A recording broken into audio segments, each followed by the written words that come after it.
Not a cloud in the sky, Danielle, right? Super beautiful day. Can't wait to get out there and try to enjoy some of it. Mm-hmm. Well, you ready for another one? I am. Let's get started. Let's get started. Hi, I'm Jon-David Lenard. And I'm Danielle Lenard. Welcome to Lenard Team Connections. We're excited to be back. This show, getting to connect with so many people in the community, has kind of been a silver lining for us. Today, we have someone we work closely with during real estate transactions. His name is Blaise Ingrasino from Inspecticore. But first, some Long Island good news. Or nationally too. So Gina Barbieri from Lowell, Mass. is a registered nurse, and she started pictures for patients. Since visitors are not allowed to visit right now, families of patients can send her photos, and she prints them out and hangs them in their hospital room. Yeah, this is a moving story. You know, she was really inspired by a patient who just didn't have anybody, wasn't able to have somebody permitted there, right? Yeah. Mm-hmm. So, and the thing is, it's taken off. I mean, she says that she has, we've seen thousands of shares on her post, and it's, it's people using ingenuity to help and bring other people together and make a difference. Exactly. And she's also, if you check it out and you have an interest, she's also taking donations also just to help pay for the photos and all of that fun stuff. So next, Lauren Avigliano of Floral Park celebrated her 12th birthday with a twist. Happy birthday. By organizing a food drive. So everybody's aware of the birthday parades going on right now, but she turned it into a food drive. So cars drove by throughout the day and dropped off food donations as they came honking by. And it turned out to be one of the biggest single donations of Our Lady of Victory's Church food pantry that they've received through this entire epidemic. I love that. It's such a great, heartwarming story, and what a great way to celebrate your 12th birthday in quarantine. If you have to, again, great. So the Skywriters are a Long Island institution. For people that may not know, they are World War II airplanes that fly in formation and they write messages. So today, they actually at 12 o'clock they left and they flew over some of the hospitals writing inspirational messages. So if you missed the Blue Angels and the Thunderbirds, hopefully you caught the Skywriters. This was your chance to see the Skywriters. Mm-hmm. That brings me back to summertime. I love seeing the Skywriters, and it's just like such a Long Island institution, as you said, Danielle, and seeing them up in the sky, it's something it's representative. It's something that's us, that represents like Long Island culture. So, and they really got a perfect day for it too. Oh my gosh, yeah. And finally, we are super happy to report that Anne Giardino left Stony Brook Hospital after beating Corona at the age of 99.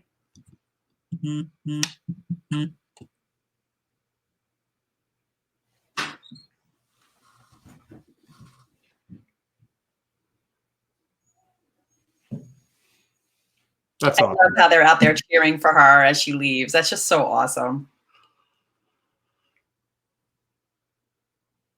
And that is our Long Island good news. So if you have a good news story from around the island or know a local hero that deserves some recognition, share it in the comments below. We'd love to feature it on an upcoming episode. That brings us to our guest. Blaise Ingrasino from Inspecticore is joining us today. He's been a trusted resource for home buyers on the island for so many years now. His home inspection company has 615 5-star reviews on Google. When I got an accepted offer on my purchase, Danielle, Inspecticore was the company that I called. One of the things I've always respected about Blaise is that he has this deep authentic desire to want to share his knowledge and help people. So we are super excited to have him with us today. Hello. Hey, Blaise. How are you? Thanks so much for letting me be a part of this with you guys. You know, it speaks volumes of the quality of people that you are, that you're out here doing this and trying to keep that fabric of community alive. I can't tell you how much I appreciate it. And, you know, I love that story about that 12-year-old girl who had the food drive. I know. And OLV, that was my parish when I grew up, Our Lady of Victory. No kidding. Yeah, that's right. I had my first communion, confirmation, spent the better part of my first 25 years right there. Wow. Yeah. And our first two children, they were baptized, Christine and I, at OLV. That's cool. Yeah, small world. Small world. Well, that's Long Island for you. Look, before we begin, if you're watching and you have any questions for Blaise, drop them below in the comments. We're going to be going over some like really interesting things about what you can do to secure your home. And we're spending more time in our homes right now, so we want to make sure that you're in a safe environment. We're going to be going through some things. So as we go through that, follow-up questions, things that we may have missed, go ahead and we'll try to answer as many of them as we can. Yeah, please.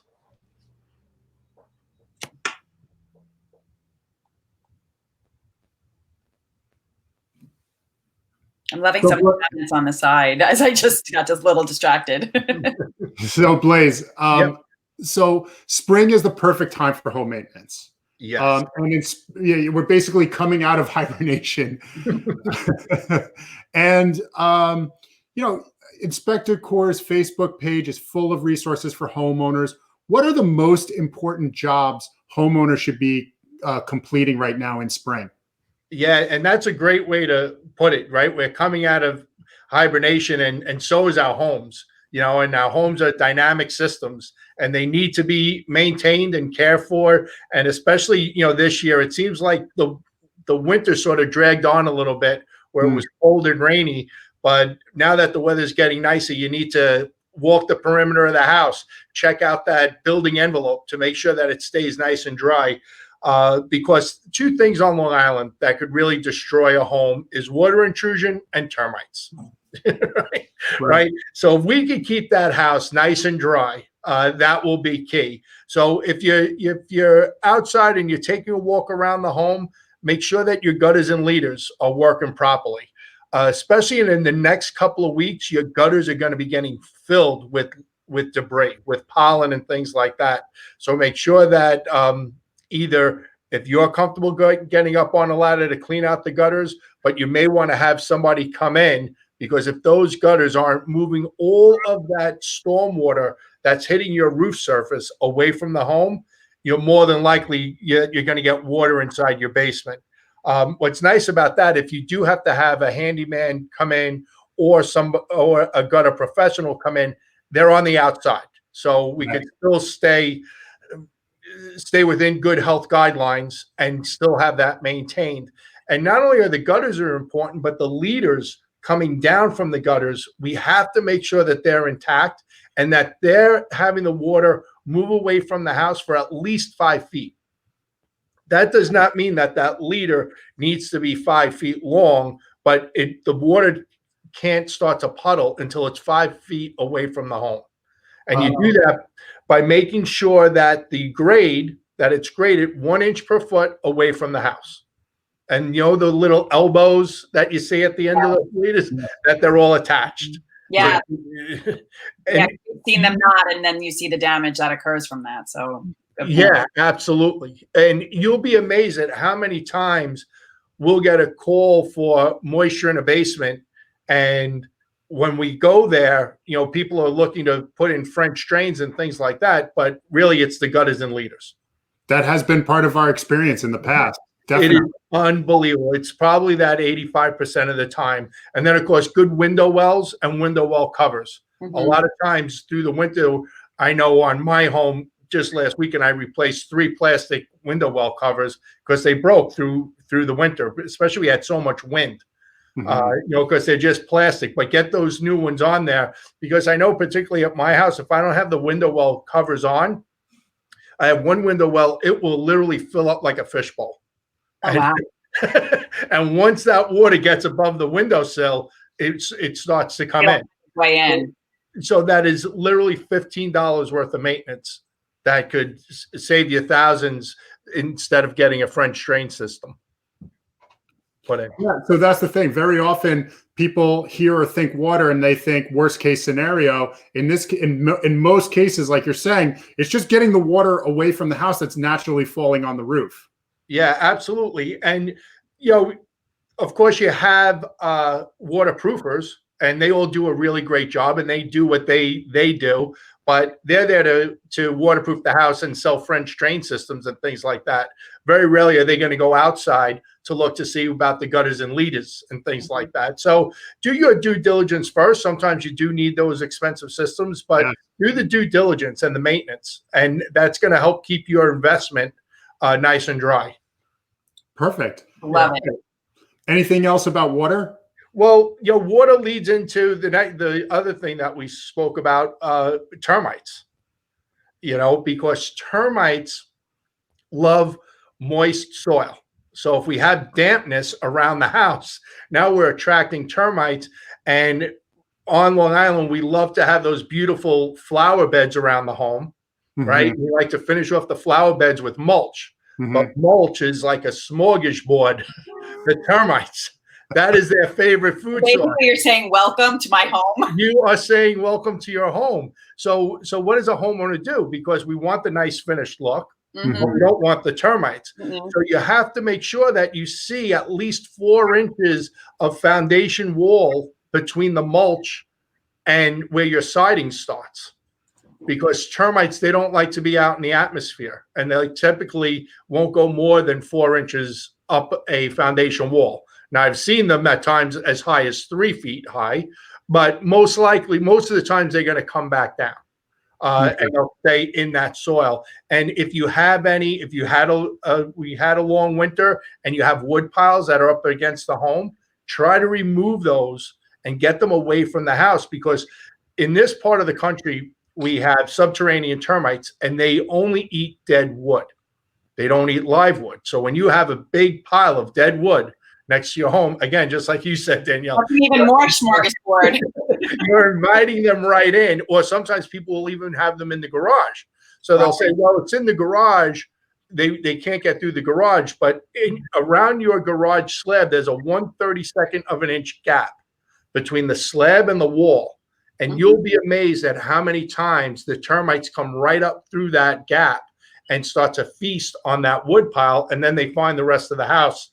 Because people don't realize, they think they want the convenience of the wood for the fireplace, but they don't realize the damage that they're welcoming. They're inviting in the termites. I know, like one thing that we say is regarding termites on Long Island, you either have them,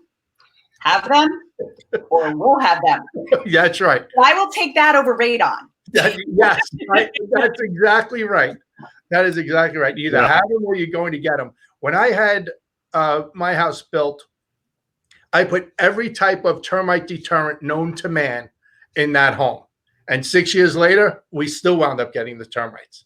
But the key there is, again, doing these spring and maybe also in the fall before winter, making sure that you inspect the home, the sill, right? The sill between the foundation and where the home begins, the sill plate. There's certain places around the house. Maybe you can speak more to that. But making sure that it's about early detection.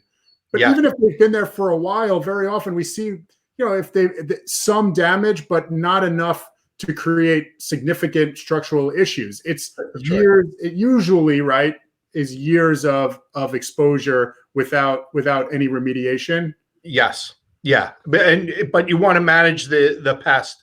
But if you catch it early enough, we don't have any loss of structural integrity. Right. Which is what we really want to keep at bay. And just to give you a rule of thumb, so 60,000 termites could eat about 2 feet of a 2x4 annually.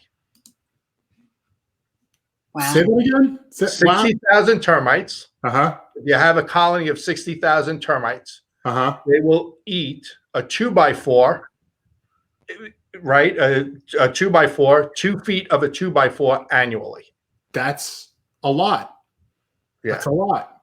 So you definitely want it then at least 2 times a year to walk the perimeter, look at the places in your garage, the sill plate and look around, look for the telltale signs. Before we go into those telltale signs, I want to ask about that. Another place that I've heard is a hot spot you wouldn't expect is sometimes the stoop. Yeah. In front of the house because of the way it's constructed, but I never understood that. Can you? Yeah, absolutely. That is the hot spot. Really? The steps. Okay. Yeah, that in the basement and the garage door, right? Because that's wood right on grade.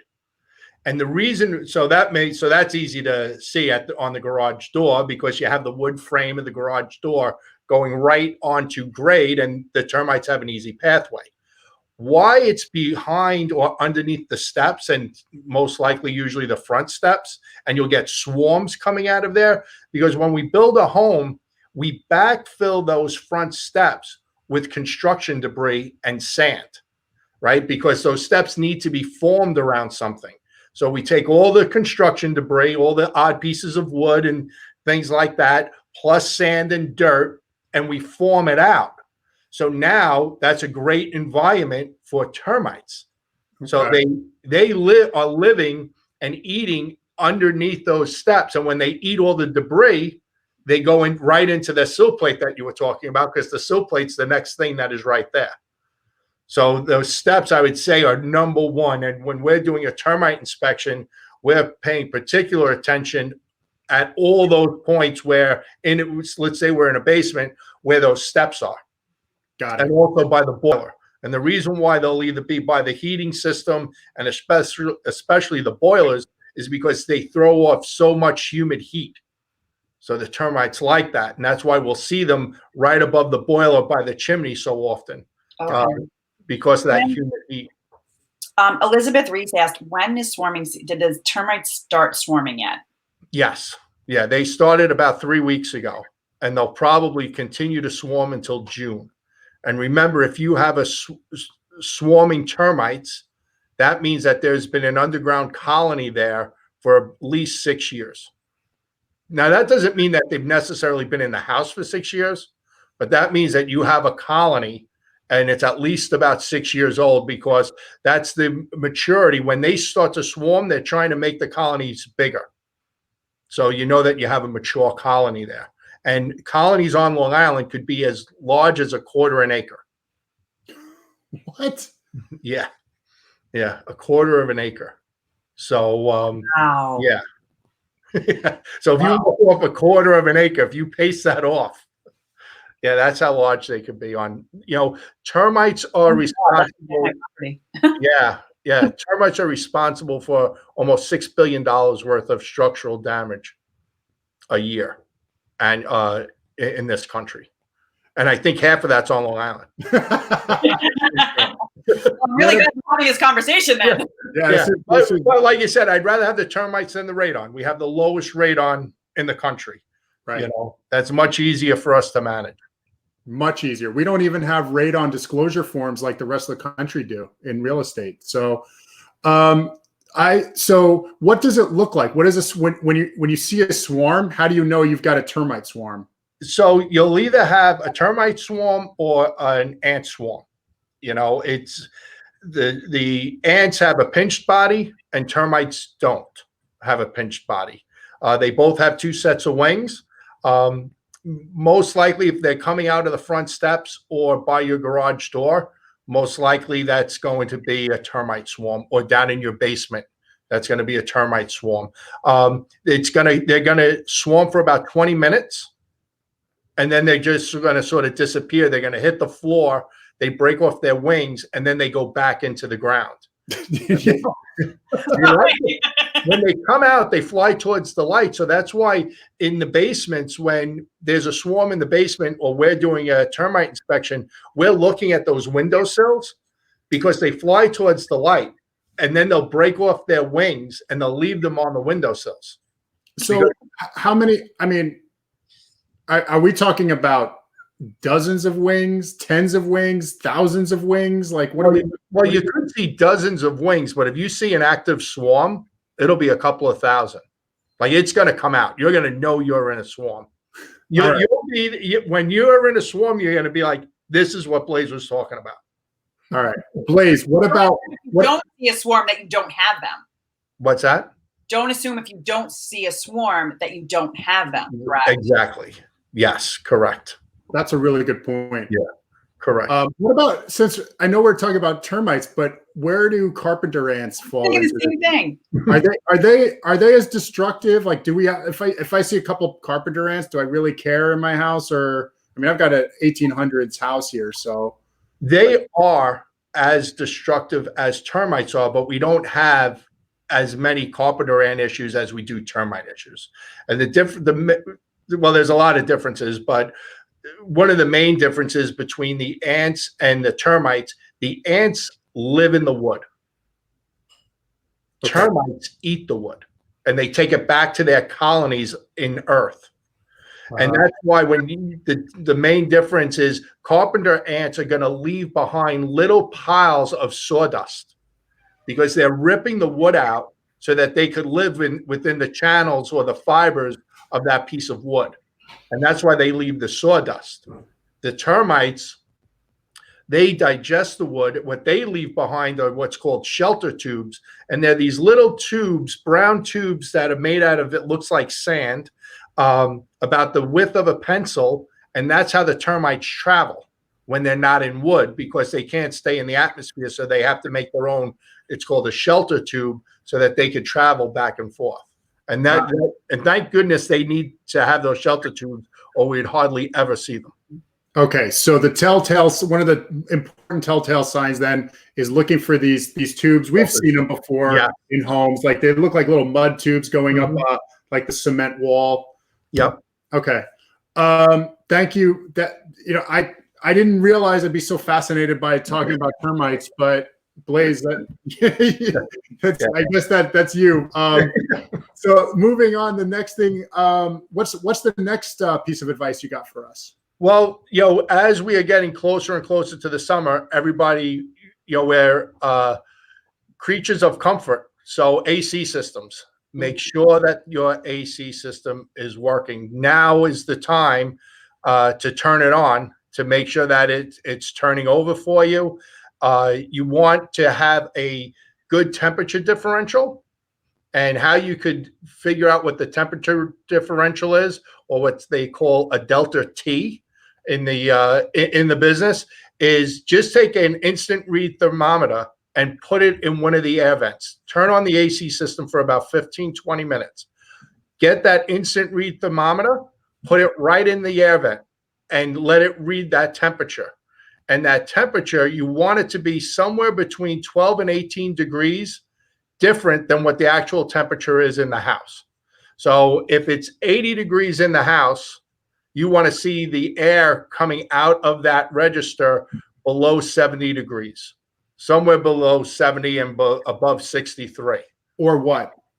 Well, if let's say the temperature in the house is 80 degrees, and you let it run for about 20 minutes, and the temperature coming out of that vent is only a 5-degree difference. Say it's only at 75 degrees. Right. That tells us that the efficiency of that unit, it's working a lot harder than it needs to work. So you want it to be somewhere between 10 degrees, 12 degrees, and 18 degrees, because we don't want it too cold either, because then it'll frost over. But you want to make sure that you have that type of a difference. And then you want to make sure that your air filters are clean, so you have enough air moving through it. A lot of times what will wind up happening is we'll have a 20-degree difference, which, too much isn't good either. And if you have a 20-degree difference, that's usually a good indication that our air filters need to be cleaned out, because the air is moving too slowly through that system. Okay. And what happens when it moves too slowly through the system, parts of that system will start to frost up on us. So we don't want that either. How often do you recommend that people change their filters? Depending on how many pets and things, but I would say right about every 30 days for a standard filter.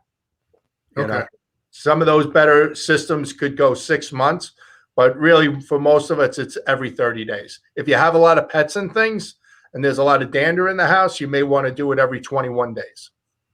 Okay. Yeah. Okay.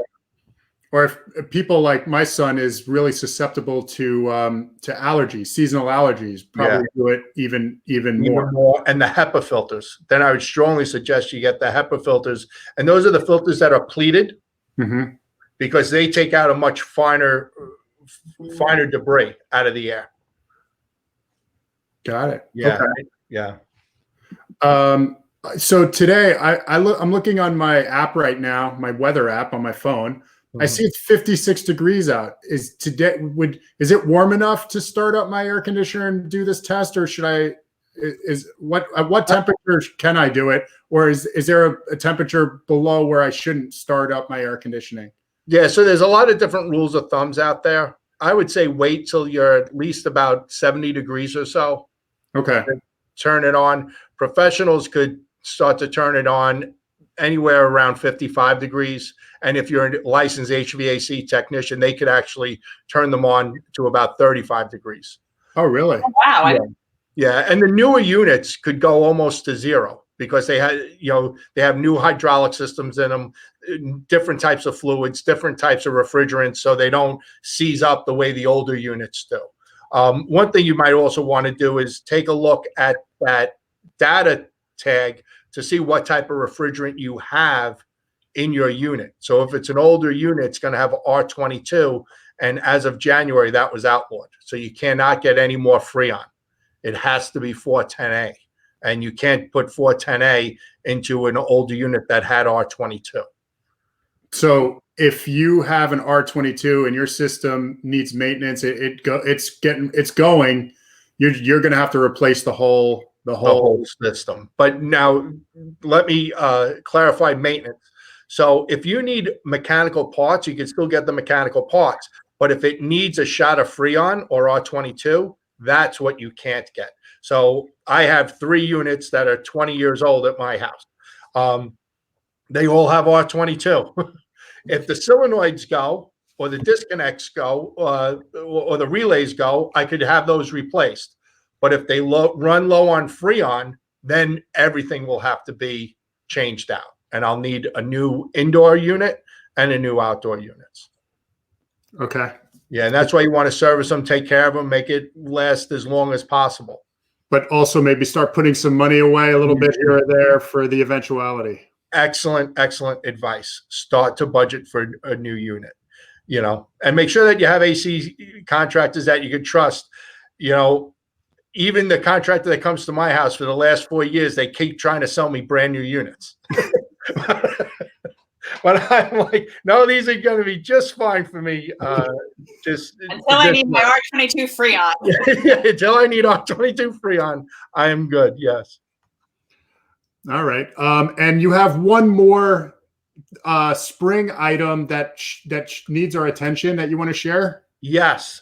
And it's one thing that's overlooked until it's backed up on you, and that is your cesspool system.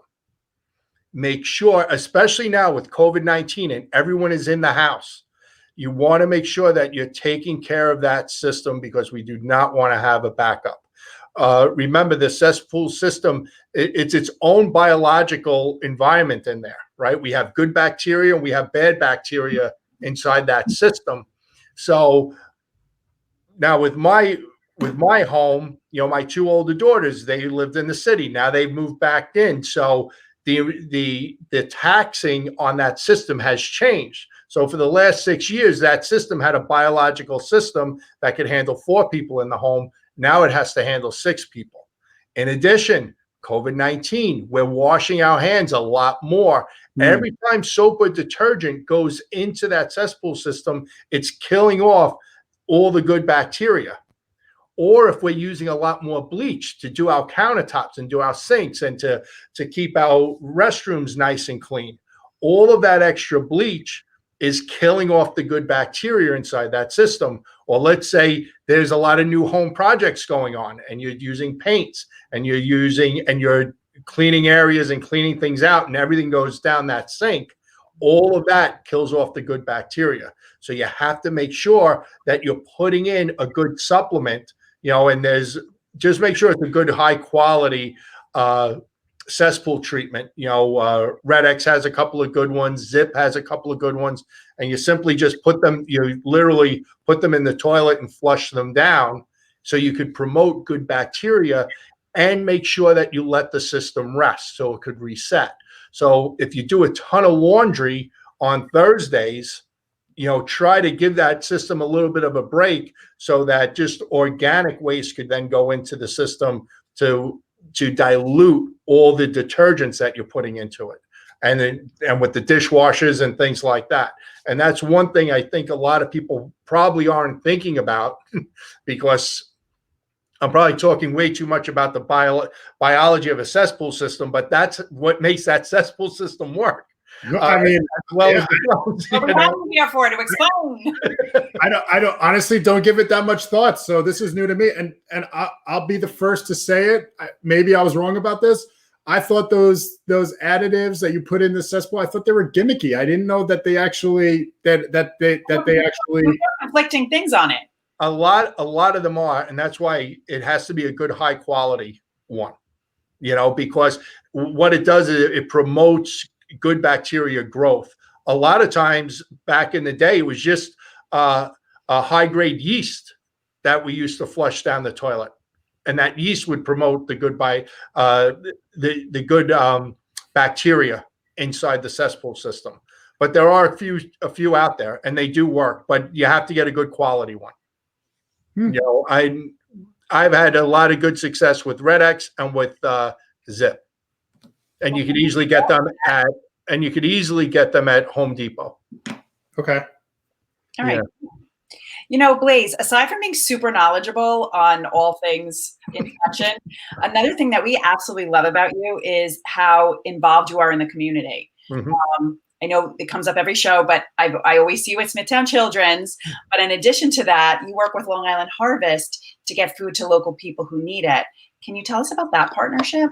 Yeah, we've been doing that for about 1.5 years now, almost 2 years. We like to give back to the community as much as we possibly can. So with every inspection that we do, we donate 2 meals back to Island Harvest. And over the last 18 months, we've been able to donate almost 6,000 meals to them. So, wow. Yeah. And that translates to a lot of families. A lot of times you don't think on Long Island that there are a lot of people out there who can't afford to eat. But we have tens of thousands of them. And one program that Christine, my wife, is especially attached to is the backpack program. And that's where kids who couldn't afford to eat, so a lot of times they gain their nourishment at school through the lunch program and the breakfast program, but then there was a gap that they didn't have food to eat over the weekend. Mm-hmm. So on Fridays, these children would drop their backpacks off at the office, and so that all the other kids wouldn't know, they would then put food into the backpacks, and they'd put enough food for the children and enough for if they had brothers and sisters or the parents at home too. Wow. So we try to give back as much as we possibly can, and we like to do a lot of awareness because the more people who know about it, the more everybody could try to help each other out. That's amazing. I love it. Thank you. Blaise, right in the beginning, you gave us some shout outs. Yeah. But doing business we're putting food on our families' tables. We're trying to help it in our community, but it's also about doing business with other people that share our values and share our principles. And I'm really so glad to have you with us on our journeys together. Okay. And I'm so glad you came today to share all this information with us. I know that you could go on for hours more about this, and I would be interested in it. Maybe we could have you back another time. But the bottom line here is, thank you so much for everything that you do. Thank you for everything you've done for us and for our clients. Our clients have always been super happy with what you and your company have done. So testament to you, sir. Well, thank you. And really, I'm a reflection of you guys. You know, it's people like you who inspire us and my team, you know, and it's a thing that grows, perpetuates itself, you know. And I see everything that you guys are doing, and then it makes me want to do more, you know. So, and we love working with you. You guys are just so high quality. You know, we just try to be around as many high quality people as we possibly can, you know, and a rising tide lifts all ships. Absolutely. That's what we think as well. Absolutely. So, Blaise, thank you for joining us. Thank you, guys. And thank you, everybody, for joining the Lenard Team Connections today. You know, again, we appreciate everything you do and how you've pivoted your business, and you continue to help buyers and sellers. So, you know, people can reach out if they have any questions on more basic ideas or more detail of what you brought up. But if they have any concerns, they can definitely reach out. If anybody's missed any of the links we shared on today's episode, don't worry, they'll be added to the comments below. If you have, one more thing. If you have any great news stories, if you know somebody, we mentioned this before, but if you have somebody that you think deserves to be highlighted, shared, let us know. We want to bring them on here and again, contribute to the fabric of our community that is Smithtown, Hauppauge, and Suffolk, and Nassau, and Long Island as a whole. So thanks for joining us today. And we look forward to you Thursday when we're coming back with a new guest. Until then, enjoy the day. Stay healthy. See you next time. Bye-bye. Bye.